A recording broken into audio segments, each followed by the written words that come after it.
தொடர்வட்டி வித்தியாசம் கண்டுபிடிப்பதற்கான சூத்திரங்கள் 2 வருடங்கள்.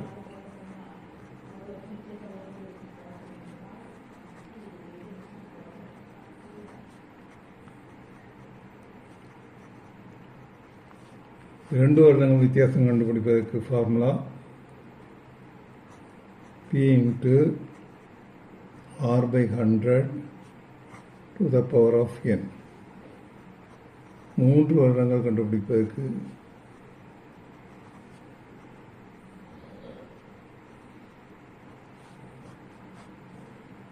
P × R/100 to the power of n into 3 plus R/100. இதில் P என்பது அசல், n என்பது காலம், R என்பது வட்டி விகிதம். இந்த ஃபார்முலா பயன்படுத்தி போட்டித் தேர்வுகளில் நிறைய கணக்குகள் செய்யலாம் என்பதை தெரிந்து கொள்ளுங்கள்.